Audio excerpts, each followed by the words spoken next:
Hi everyone, welcome back to day 2 of our Ivy mini series. I've just noticed that I've managed to smudge some silver pen on that one, I think. Oh well, never mind. Now we're going to do the feather today. We do have these stars throughout and I haven't decided what I'm going to do with those yet. I don't think I'm going to do a background on this page. I want each item to just stand out on its own. So I will potentially do the stars a colour that will go with the item it's next to, or I might just decide to do them all gold and silver. I'm going to wait until I've done more of the page, if not all of the page, to make that decision. But I'm going to do this feather today. Again, I'm sorry I can't zoom in anymore because I can't move my book any lower. The only thing I could do is to turn it all upside down, which would be quite awkward when it came to editing and might look a bit strange when I was colouring and it was upside down. So we have to decide what colour feather to do. Now feathers are normally, let's say, grey or brown, things like that. We don't always have brightly coloured, but I think we should. I think they should make it nice and bright, and I'm going to try and make it shiny. It's quite a small feather. Now I've done gold and silver feathers for you before and they're great fun, but we're going to do something different because, you know, I've done that before. So I thought we would do a pink feather, or I'm going to use a magenta actually. So I'm just going to sharpen my magenta. I'm using polys again. You don't have to use polys, you can just use some pinks. This is you can see this is a really dark colour, so that's where I'm going to start with the dark. And I'm going to start by going along this line near the central part, all the way along with quite a hard layer. Well, I'm sort of going back and forth because I want to get a nice deep colour along there, and then I can just start to fade it out a little bit. Okay, and we're going to do the same along the outside edge like this, and try and keep that deep colour, whoops, all the way along the edge. I'm trying not to go out of the lines, but you know what I'm like. And I'm sort of ignoring these markings on the feathers today. I tend to do that with the feathers, although Johanna makes them look very pretty. Hi, I am so sorry. I was on the phone and I've got no idea what I was saying. I daren't sort of wind back my my video and find out because I might sort of accidentally delete it. I'm just not that technically savvy. But I can see that we've done this edge and I'm going to do the same on the other side of the feather. So there we go. So I'm sorry I can't carry on with what I was saying, but anyway, it might be a little bit noisy in the background as well. One of my neighbours is having a new front door fitted, which is rather nice. So you can hear the sort of noise in the background. I don't know how well it's being picked up on the camera. It's quite noisy in here, but hopefully it's just a distant buzz, if anything.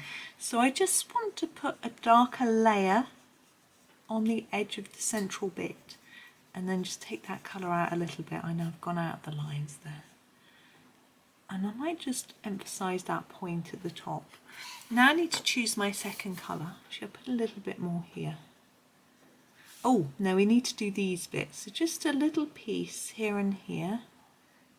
And then here, oops, and here, hang on, I'm going to hold the page still with my hand.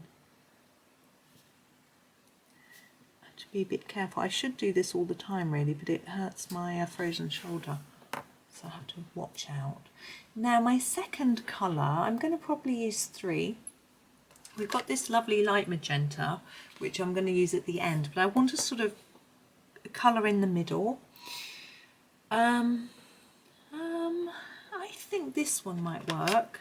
This is the light red violet, which is number 135. Now if you don't catch all the colours, I always list them in the description. What I'm going to do is just go over the edge of the dark magenta and then bring that colour out a little bit from the centre.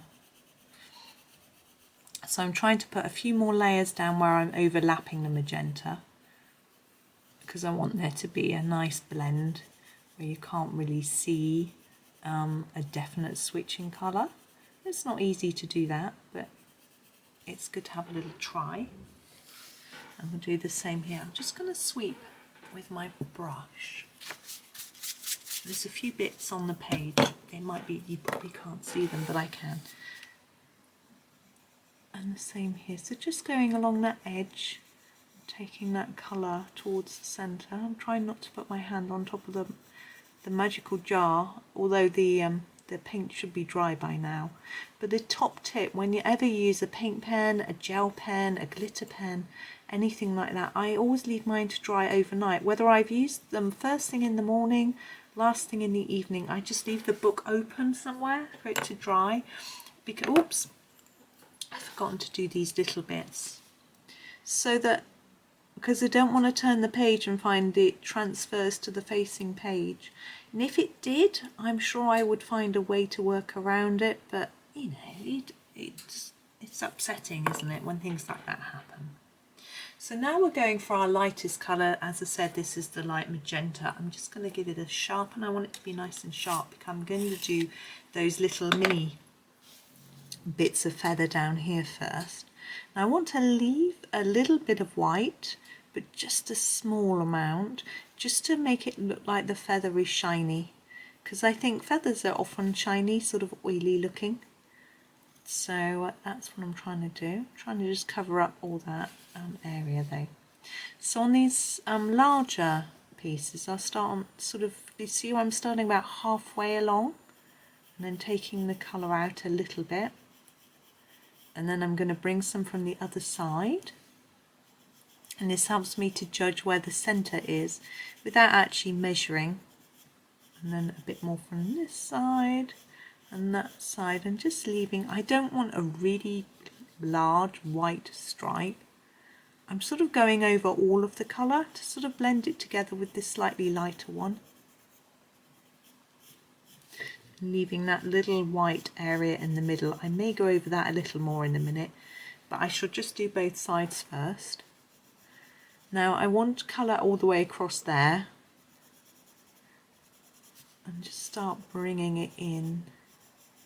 You can do this slowly and keep looking and thinking whether it looks the way you want it to look or not. Now of course you also don't have to use pink, you can use any colour you want to. There we go. Now we have this central part. I usually do this in a grey. I think the centre of feathers are usually in this sort of grey colour. Now I would love to do a darker grey all the way around the edge and leave it lighter in the middle to make, because it's usually a rounded piece. But I'm not sure that I can achieve that because it's such a thin feather, but I think I'm going to have a go. So I'm using one of my cold greys. This is cold grey 4. It's quite small. You can just about make out the 4. You may not be able to because my light is very glary today.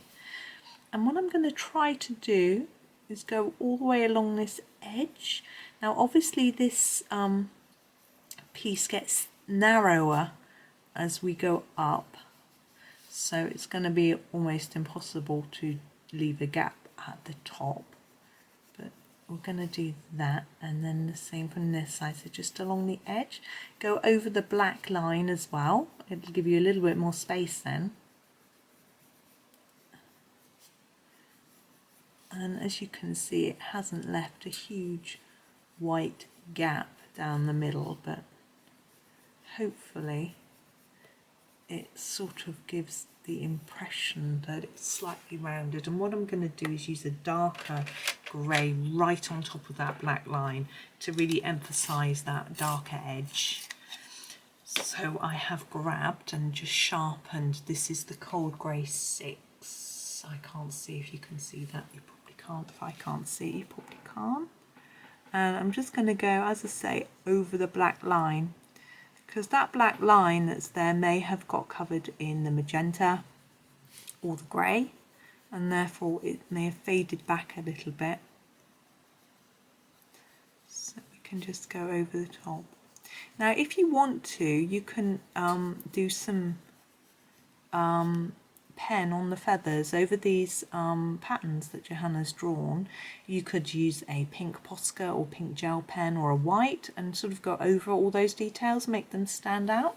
but actually I'm not. I'm going to leave it like that. I rather like it rather simple and plain, so I am going to leave it there. I think this has been quite a short video. I don't know, because I was interrupted. I don't actually know how long it was, because I have a timer on my screen of my camera, but I don't know. But anyway, hopefully that's been okay, and that's been interesting for you. And as I say, if you want to do a gold or silver feather, I do have those. If you go to my YouTube channel, the main front page, so just click on my name under this video, it takes you to the main page, and there is a search where you can search within my YouTube. So if you put gold feather, or I think if you put gold feather, you'll find the gold feather tutorial, but I can include a link to it in my description as well, because I think it is rather cool, so you might want to have a go at that. I'm biased though, but anyway, thank you so much for watching. I hope that you have a lovely rest of your day, and happy colouring.